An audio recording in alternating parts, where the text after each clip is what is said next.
se producía una guerra, salíamos de la depresión. Hoy América está en guerra y seguimos en recesión. La depresión es una situación nueva, nunca ha tenido lugar antes. Tenemos que poner fin a la sociedad monetaria. Ningún sistema puede permanecer. Gente piensa que yo soy totalmente utópico. No, no soy utópico.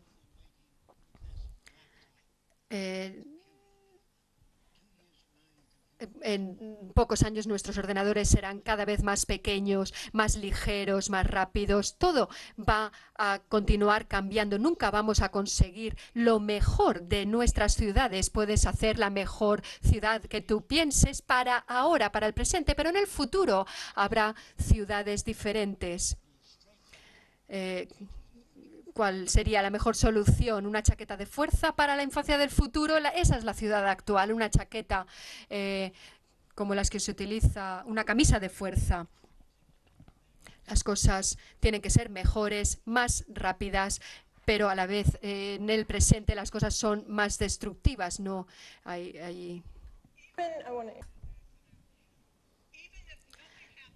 Incluso si no sucede nada con el proyecto Venus, si no se materializa, el estado de la evolución de la tecnología hoy en día es el que es.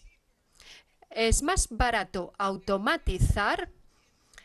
Hay fábricas en Japón que prácticamente están automatizadas al 96%. Estoy hablando de fábricas de coches.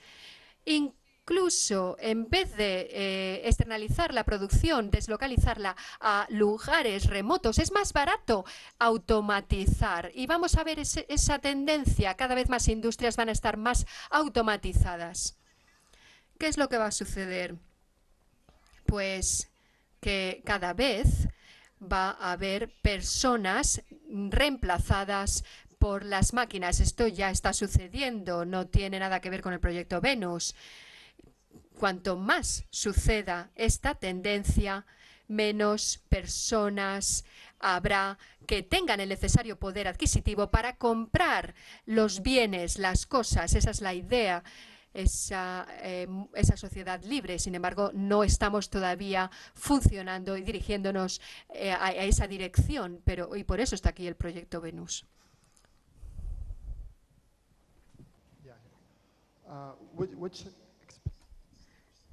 ¿Qué pasos concretos son necesarios para esa transición hacia la economía basada en recursos? ¿Qué pasos son necesarios? Sobre todo cuando vemos la política internacional a nivel de política internacional. Sabemos que los presidentes, los gobernantes no van a dar su poder. Entonces, a pesar de que estemos aquí trabajando en los Estados Unidos, en Gran Bretaña, en Venezuela, Corea, muchos países nunca compartirán sus recursos. ¿Cómo conseguirlo entonces? ¿Qué pasos se deben tomar?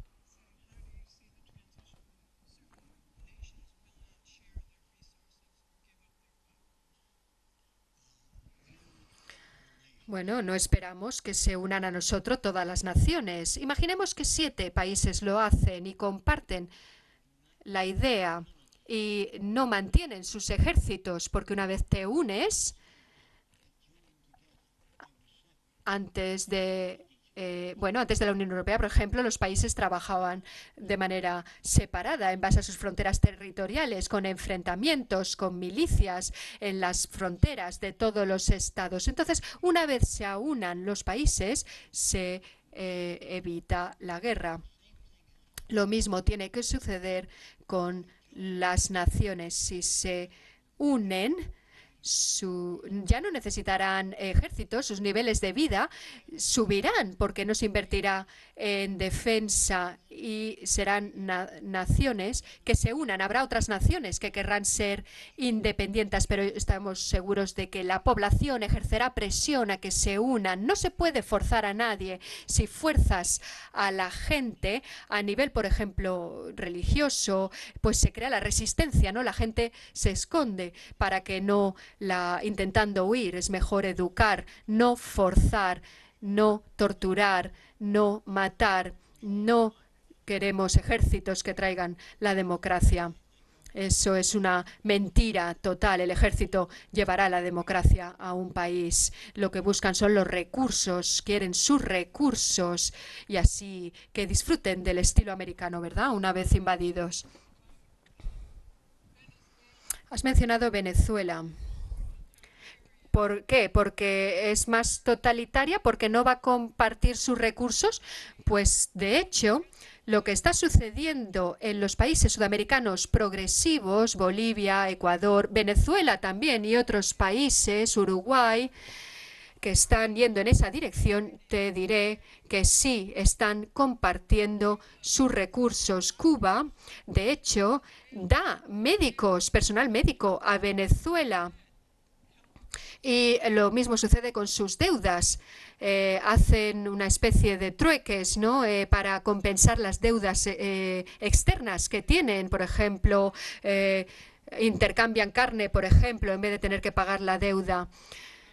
Y de hecho, lo que pasa es que están hablando sobre socialismo, pero no saben en qué dirección ir. Por lo que respecta a la transición,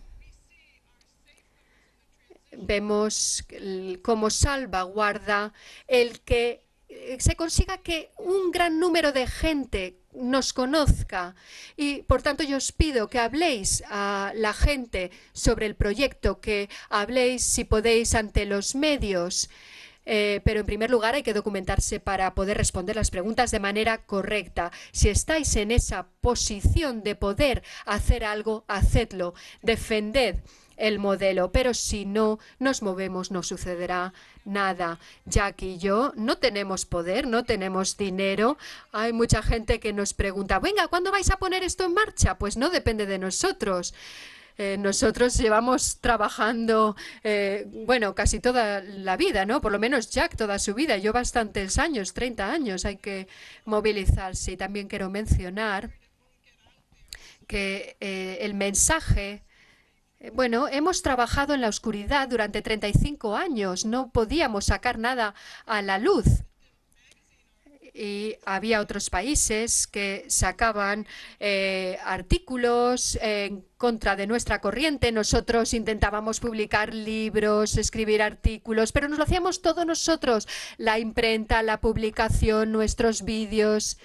Yo incluso he participado en la construcción de oficinas, de edificios, y recuerdo una persona que hizo una película muy buena sobre nuestro tema y que una persona hace años que se atrevió a hablar de diseño social y ahora tenemos, gracias a él, a Peter Joseph, que hizo ese trabajo inicial, pues películas que las ven 50 millones de personas con capítulos en vídeo que se emiten y que se ven en todos los lugares del mundo, capítulos y programas sobre el movimiento Zeitgeist. No hubiésemos llegado aquí si no nos hubiesen ayudado y si no nos hubiesen brindado esa oportunidad. Solo pido un poquito de paciencia para los que quieran preguntar porque no se dan cuenta, levantan la mano y no se dan cuenta de que hay mucha gente que estaba antes. Vamos a intentar ser sintéticos, como os comentábamos antes, y por favor respetar a los moderadores porque estamos al tanto de todo, pero tenemos que ir cambiando los sitios también para ser justos. Gracias. Quizás cuando se habla de no utilizar el dinero de golpe, puede sonar muy fuerte. Entonces, quizás sería mejor hablar que es posible un sistema monetario justo en el cual no hay emisión de dinero de la nada y tampoco se carga el interés. Eliminating money is bold and might be frightening. Maybe you could do a fair monetary system. I don't see how you can do a fair monetary. Bueno, hablar de un sistema monetario más justo yo no lo veo una opción, porque sigue estando embebida la idea de control financiero. Con el dinero existe el control financiero. Inventa de la nada ni se emite un dinero vacío, entonces en vez de inflación habría la deflación. Es la primera cosa. Y sin el interés bancario, las deudas no se aumentarían. Entonces, la deflación causaría las bajadas de precios constantes hasta la eliminación de precios, que sería como una transición natural hacia un mundo sin precios. Tell them about the Money Masters. Es la Yeah, we primera. would suggest watching a film. Bueno, te sugiero que veas una película que se llama The Money Masters, porque porque en esa película The Money Masters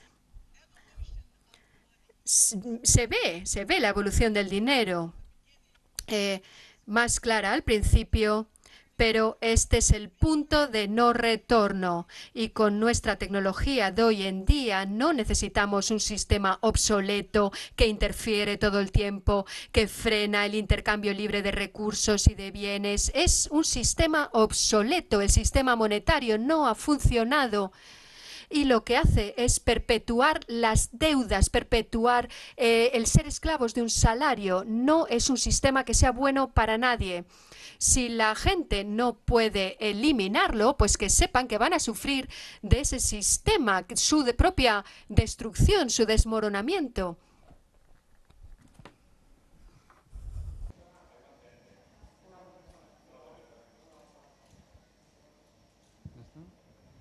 Mr. Fresco, Señor Fresco, parece que tenga 20 años usted. ¿Cómo lo consigue?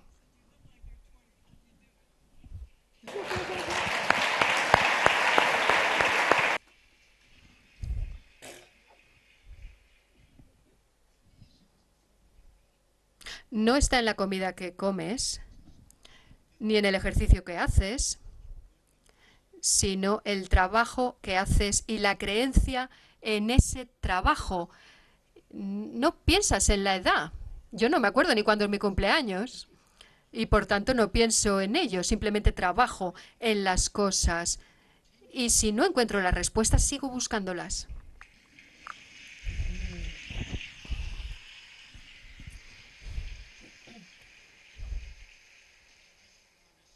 Solo quiero añadir que no es cuestión de vivir muchos años. Yo hubiese preferido a lo mejor vivir 25 años en vez de 90 haciendo nada. 25 años intensos y no 90 vacíos.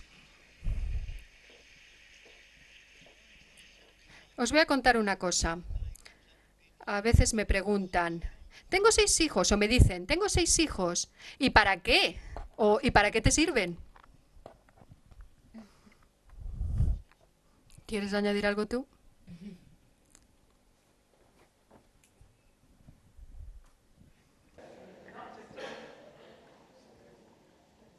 Mr. Fresco, muchas gracias por su gran información que nos ha dado y que tiene en su página.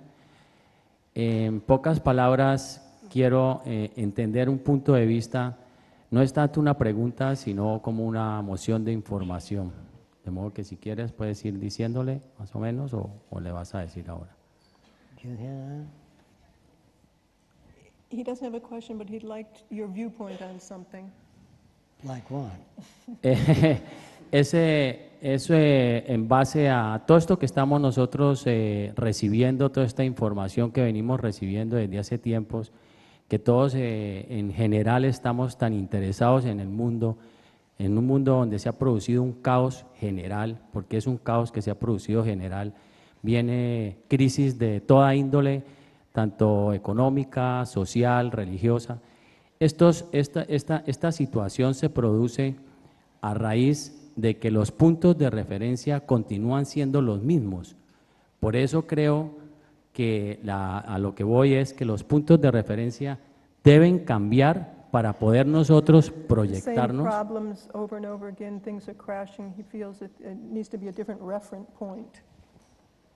Estos puntos de referencia, que son los que usted está planteando en cierto momento, en cierta forma, así lo analizo, cambia totalmente las bases que nosotros tenemos para poder visualizar y sacar ciertas decisiones. Por eso exactamente sacamos decisiones incorrectas, porque seguimos teniendo los mismos puntos de referencia. We make the wrong decisions because we use the same old reference points. We agree. Por ejemplo, la palabra libertad Y la palabra perfección serían dos puntos de referencia que no existen porque ninguna de esas dos palabras existe en su definición. Ese es mi punto de vista.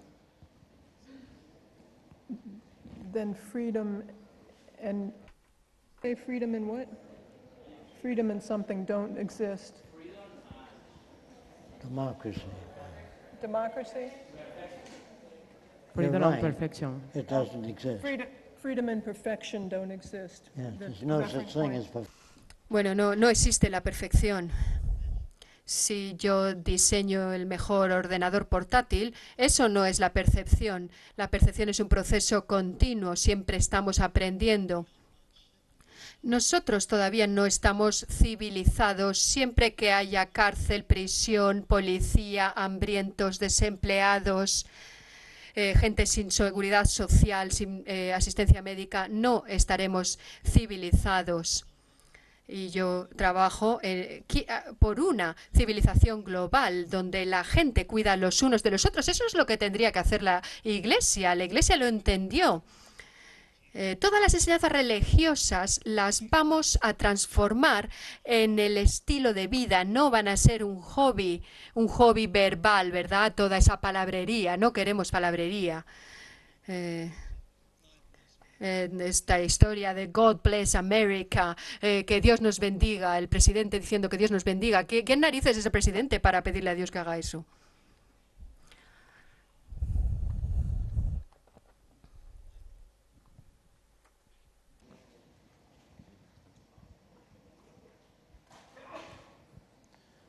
How do you plan to put this new idea into effect?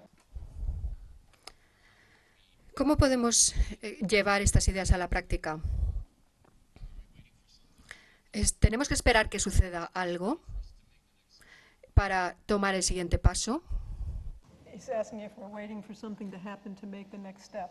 No, not at all. We're working all the time. No tenemos que esperar a que suceda algo, tenemos que trabajar todos los días, como los judíos, lunes, domingo, sin vacaciones. Estamos hablando de una gira global. Lo que estamos haciendo es una gira global e invitamos a distintos países a que conozcan nuestro proyecto Venus. Y una vez lo conocen, yo ya no tengo control, evidentemente, sobre la radio, las televisiones, los medios de comunicación. Hacemos lo que podemos. Cuando salgáis de esta sala, si no hacéis nada, no va a pasar nada. Dependerá de lo que haga la gente. Nosotros no tenemos poder, ningún poder. Nos gustaría hacer una película, un largometraje. Peter Joseph, de hecho, está trabajando ya en otra película y a nosotros nos gustaría que tuviese otro cariz. Nos gustaría hacer una película que se pudiese proyectar en los cines, ¿no? Para que la gente pudiese identificarse con esa película y que mostrase la vida en base al concepto de economía basada en recursos. Y tendría una especie de flashbacks, ¿no? De cómo hemos pasado de aquí a allá, una especie de documental que mostrase a la gente lo que está sucediendo hoy y a dónde tenemos que ir, porque la gente no tiene ni idea de lo que nos falta y nos gustaría enseñar eso que nos falta en la película. También tenemos prevista una ciudad universitaria de investigación en una universidad donde invitaríamos a personas de todo el mundo para que viesen esa ciudad modelo y que luego la pudiesen llevar a sus países. Es una especie de proyecto, ¿no? Sería una ciudad sostenible, pero sin muros, porque sabemos que cuando hay falta de alimentos, la gente intenta proteger los suyos, a sus hijos, y levanta muros. Esa situación, esos problemas que tenemos son globales. La única manera de solucionarlos es considerar el enfoque sistémico, global, compartiendo recursos y creando abundancia lo antes posible. Me gustaría daros una idea de las cosas que haríamos. Quitaríamos todos los carteles que dijesen conduzca con cuidado. Pondríamos una capa en el pavimento para que no se pudiese conducir rápido, por ejemplo, o que el firme no fuese deslizante.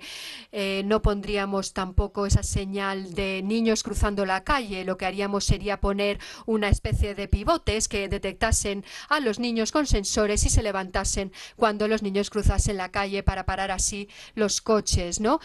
Actuaríamos de esa manera, haríamos cosas que consiguiesen una mayor seguridad. Todos los problemas son de cariz técnico.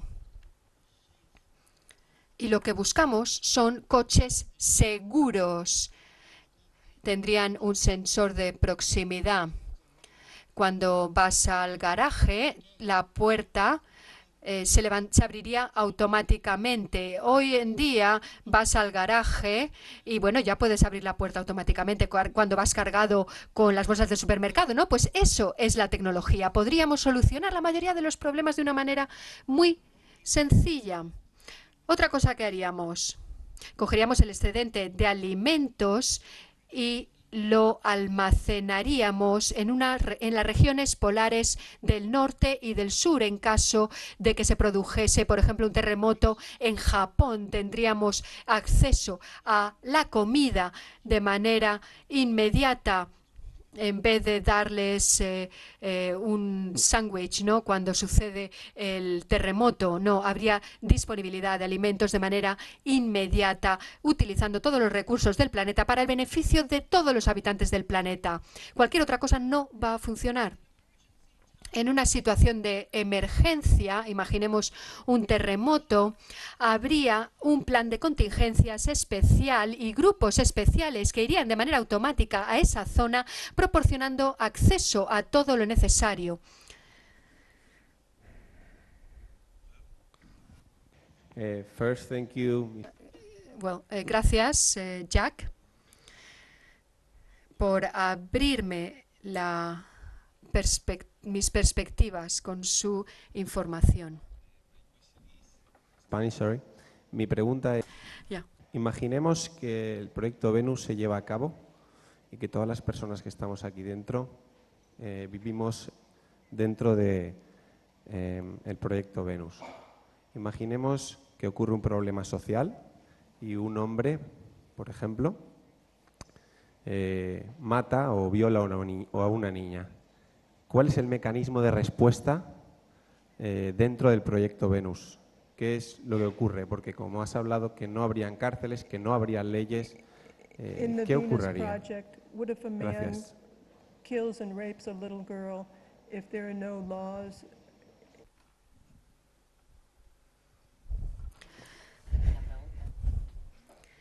Tú entiendes, seguro, que si te crían en otro país, tendrías unos valores diferentes, ¿verdad? Los que tienes hoy en día. Si naces en el Amazonas, en el río Amazonas, ellos construyen sus balsas igual que hacían hace miles de años. Hay un estilo, una cultura. Si tienes una cultura en la que la gente se ve expuesta a otros valores, a valores diferentes, por ejemplo, viene mi hijo y me dice, ¿me lees un cuento por la noche? Bueno, yo lo solía hacer con mi hijo todas las noches. Nunca le enseñé a mi hijo a leer, pero le leía un cuento por la noche, un cuento de dinosaurios, animales, las cosas que entienden los niños. Y luego cuando estaba cansado bostezaba y cerraba el libro y me decía, papá, ¿qué pasa? Bueno, cuando aprendas a leer ya lo descubrirás qué pasa en el final del cuento. No hay que enseñar al niño a leer, hay que darles el libro que quieren, que desean leer. Los profesores no saben enseñar. Dicen cosas como, eso está mal. Esas palabras se diseñaron hace cientos de años y no nos dicen nada. Eso está mal, eso está mal. ¿Qué te dice? Eso está mal. Y eso es lo que dice el profesor. Eso no es lo que te he dicho yo. Eso no enseña. Si suspendes a un niño, se va a sentir frustrado contra el que no suspende. Cuando una madre coge en brazos a una niña de 3 años y al de 7 años, bueno, pues le vemos con esta cara, ¿no? ¿Qué haces? ¿Qué estás creando? Celos, envidia. En esta otra situación, no. no se criaría los niños de esa manera. Yo quería que mi hijo fuese Leonardo da Vinci. ¿Cómo consigues eso? Pues no lo sé. ¿Qué hice? Le leí la vida de Leonardo da Vinci, de Miguel Ángel, y he descubierto algo. Yo le dije a mi hijo, ¿quieres ir al zoo a ver los animales? ¿Y qué te dice el niño? ¿Cuándo? Le dices, el próximo mes. El mes que viene, ¿qué haces con eso? Crear expectación, ganas. Y lo llevé al zoo y observó con detalle a todos los animales. Y luego le dije, tengo un compromiso de negocios en la ciudad. ¿Y qué te dice el niño? Pero estoy viendo los animales. Y le digo, no, lo siento. Me lo llevé en ese momento porque estaba disfrutando de algo, pero luego en su habitación yo siempre le dejaba arcilla y papel y que hacía modelar animales, dibujar a esos animales. ¿Entendéis lo que quiero decir? Y adentrarse en un entorno que te capacite, que fomente que utilices el cerebro. Si despiertas el interés y quitas el objeto de interés, pero luego pones en el cuarto del niño papel, lápices de colores, cada vez ese niño va a ser mejor. Recuerdo que mi hijo tenía 4 años y me dice, papá, se me ha salido la rueda del juguete. Y le digo, sí, es verdad, y lo tiré a la basura. Y yo estaba leyendo, pero tenía el ojo puesto en él y veo que ponía esta cara de disgusto y le pregunto, ¿qué pasa? ¿Me has tirado el juguete? Bueno, pues te voy a traer otros juguetes que no lleven ruedas la próxima vez. Y el niño que dice, papá, yo a lo mejor lo puedo arreglar. ¿Y qué hace el niño? Pues se lo das y arregla la rueda. Eso es maravilloso. Y le dices al niño, ¿cómo has conseguido hacer eso? Y el niño te dice, es que ya no soy pequeño. Mi hijo tenía esa capacidad innata de montar 2 piezas y le pregunté, ¿cómo lo has hecho? Y me dice, pues mira, he visto que la rueda tenía un palito aquí y aquí había otro agujero y lo he montado, lo he juntado, pero si le dices al niño, no, ve que te lo arregle la mamá, entonces no va a desarrollar sus capacidades, necesita ese estímulo, la mamá no lo debe arreglar, si le dices que la mamá se lo va a arreglar, le privas de esa capacidad de autoaprobación, él se da a sí mismo la aprobación.